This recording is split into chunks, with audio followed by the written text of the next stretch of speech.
আসসালামু আলাইকুম। আশা করি আপনারা সবাই অনেক ভালো আছেন। আলহামদুলিল্লাহ আমিও আমার পরিবার নিয়ে অনেক ভালো আছি। আমি নাসরিন সুলতানা বলছি।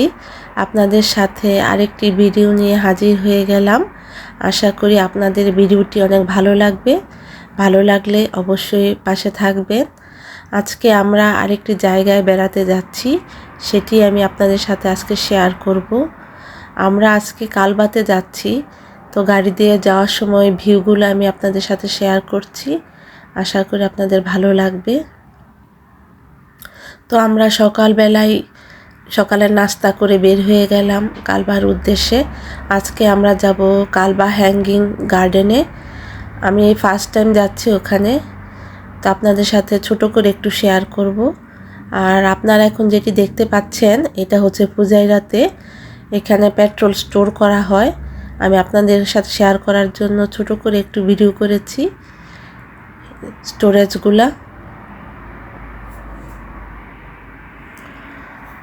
আমরা হঠাৎ করে ডিসিশন নিলাম যে আমরা কালবাতে একটু ঘুরতে যাব, কালবা হ্যাঙ্গিং গার্ডেনটা একটু দেখতে যাব। কালবাতে আর অনেক জায়গা আছে দেখার মতন, তো আজকে আমরা কালবার উদ্দেশ্যে বের হলাম এখানে দেখার জন্য। ওয়েদারটা খুবই চমৎকার ছিল ওই দিন। প্রচণ্ড রোদ ছিল, কিন্তু প্রচুর বাতাসও ছিল সাথে, তাই গরমও লাগেনি, মানে ঠান্ডাও লাগেনি, এমন একটা ওয়েদার ছিল। খুব নাইস একটা ওয়েদার ছিল। বাইরের যে ভিউগুলো দেখতে পাচ্ছেন, দেখতে খুবই নাইস, আপনাদের ভালো লাগবে। আসলে আমাদের ডেস্টিনেশন ছিল কালবা ম্যানগ্রোভ রিসোর্টে, কিন্তু জিপিএস দিয়ে আমরা যাওয়ার সময় ওইটা কোনোভাবেই আর খুঁজে পাচ্ছিলাম না। জিপিএস দেখাচ্ছিল একদিকে, আমরাও যাচ্ছিলাম ঠিকই, কিন্তু কোনোভাবেই আর খুঁজে পাচ্ছিলাম না। আমরা একদম ওমানের যে বর্ডার গেট আছে, আমরা ঠিক ওইখানে চলে গিয়েছিলাম, কিন্তু তারপরও ওই রিসোর্টটা আর খুঁজে পাইনি। তাই তখনই প্ল্যান হলো যে তাহলে আমরা একটু কালবা হ্যাঙ্গিং গার্ডেন থেকে ঘুরে আসি। তখনই আমরা কালবা হ্যাঙ্গিং গার্ডেনে গেলাম, ঘুরে আসলাম। আমি অত ভালো করে ভিডিও করতে পারিনি কালবা হ্যাঙ্গিং গার্ডেনের, যতটুকু করা যায় একটু করলাম আপনাদের সাথে। অবশ্যই এই ভিডিওটা যেটা দেখতে পাচ্ছেন এটাই কালবা হ্যাঙ্গিং গার্ডেন। শুরু থেকে ভিডিও করতে পারিনি। তো ওইখানে আমরা ট্রেনে উঠেছিলাম, ট্রেনে উঠে তারপর ঘুরে ঘুরে দেখতেছিলাম, কারণ গার্ডেনটা অনেক বড়, এত হেঁটে হেঁটে ঘুরে ঘুরে দেখাটা একটু টাফ হয়ে গিয়েছিল। এই জন্য আমরা ট্রেনে করে যাচ্ছিলাম। আর এই তো সিঁড়ি দেখতে পাচ্ছেন, এটা গিয়ে উপর থেকে নামার যে পাহাড়টা আছে, ওই উপরের দিকে উপর থেকে নিচে নামার সিঁড়িটা। আর গিয়ে যে ফাউন্টেনটা এখন দেখতে পাচ্ছেন, এটা অবশ্য ফাউন্টেন না, ওয়াটারফল। এই ওয়াটারফলটা দেখতে পাচ্ছেন, এটা কিন্তু ন্যাচারাল না, এটা ম্যানমেড। এটা আমার মেয়ে একটু ভিডিও করেছে শখ করে। প্রচুর লোকজন হয় এখানে, আমি ফার্স্ট টাইম গেলাম এখানে, প্রচুর লোকজন দেখতে পেলাম। বিশেষ করে বাচ্চারা খুব এনজয় করতেছে, বড়রাও খুব এনজয় করতেছে, কারণ ওখানকার যে পরিবেশটা খুবই সুন্দর। আর এই যে দেখতে পাচ্ছেন এই সিঁড়িটা একদম উপর থেকে এসেছে, একদম পাহাড়ের উপর থেকে। আমরা কার পার্ক করতে পারিনি। তারপর এখান থেকে উপরে পাহাড়ের উপরে আমরা গিয়ে কার পার্ক করেছি, এবং পাহাড়ের উপর থেকে যে সিঁড়িটা দেখতে পেলেন ওইখান দিয়ে আমরা নেমে আসছি নিচের দিকে। আর ওইখানে টিকিট কাউন্টারও আছে, ওই টিকিট কাউন্টার থেকে টিকিট কাটা যায়। এখন যেটি দেখতে পাচ্ছেন এটা হ্যাঙ্গিং গার্ডেনের ভিতর একটা রেস্টুরেন্ট। এখানে তো যারা যাচ্ছে তারা খাচ্ছে, অনেকে রিজার্ভ করে নিচ্ছে, আগে থেকে বুকিং দেওয়া লাগে। আর এখন যে সাইডটা দেখতে পাচ্ছেন এটা স্কেটিং সাইড। এখানে অনেক বাচ্চারা স্কেটিং করতেছে, খেলাধুলা করতেছে, লাফালাফি ঝাপাঝাপি, আবার ব্যথাও পাচ্ছে, কানাকাটিও হচ্ছে।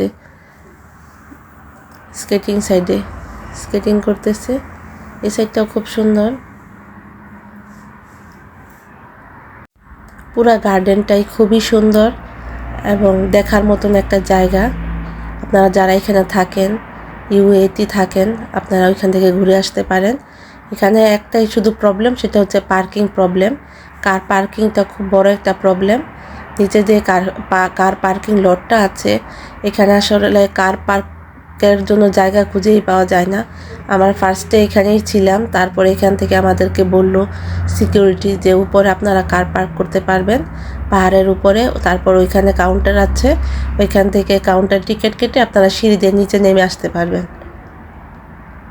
আর হচ্ছে যিনি কার ড্রাইভ করবে তিনি আবার যখন নিতে আসবে, আমরা যখন চলে যাব আর কি, যাওয়ার সময় হবে, তখন ওনাদের একটা শাটল ভ্যানের ব্যবস্থা করা হয়েছে। এখান থেকে ওই শাটল কার দিয়ে একদম উপরে উঠায় নিয়ে যাবে যে কার ড্রাইভ করবে। তো উনি আবার নিয়ে যেতে পারবে কার দিয়ে।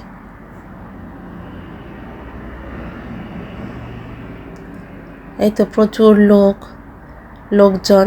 এখানে আবার বারবিকিউ করা যাবে না, বারবিকিউ করার কোনো সিস্টেম নেই। আপনারা ইচ্ছা করলে বাইরে থেকে খাবার নিয়ে আসতে পারবেন, বাসা থেকে খাবার নিয়ে আসতে পারবেন, এনে এখানে পিকনিকের মতো করে খাওয়া দাওয়া করতে পারবেন, কিন্তু বারবিকিউ করা যাবে না। এখানে অনেক স্টলও আছে, ফুড কার্ট আছে, রেস্টুরেন্ট আছে, খাওয়া দাওয়া করা যায়, কোনো সমস্যা নেই। কিন্তু যারা খেতে চান না তারা বাইরে থেকে খাবার নিয়ে আসতে পারবেন, খুবই আরামে খাওয়া যায়। আর পরিবেশটা খুবই সুন্দর, একদম মন ভালো হয়ে যাওয়ার মতন। এটা হচ্ছে মেন এন্ট্রেন্স। আর এই দেখতে পাচ্ছেন অনেকেই দাঁড়িয়ে আছে, কারণ ওদের কার উপর থেকে যিনি নিয়ে আসছেন আর কি ড্রাইভ করে, সে কার নিয়ে আসতে গেছে, তারপর ওনাদেরকে এখান থেকে তুলে নিয়ে যাবে। আমরা এখন ট্রেনে করে আস্তে আস্তে একদম ট্রেন স্টেশনে চলে আসছি, প্রায় চলে আসছি। তারপর এখান থেকে নেমে যাব। আশা করি আজকের ভিডিওটি আপনাদের ভালো লেগেছে। ভালো লাগলে অবশ্যই পাশে থাকবেন এবং আমাকে সাপোর্ট করবেন। ইনশাল্লাহ আরও ভালো ভালো ভিডিও নিয়ে আসব। আমি চেষ্টা করছি আরও ভালো ভালো ভিডিও নিয়ে আসার জন্য। তো আপনারা সবাই অনেক ভালো থাকবেন, সাবধানে থাকবেন। সবাইকে আসসালামু আলাইকুম, আল্লাহ হাফেজ।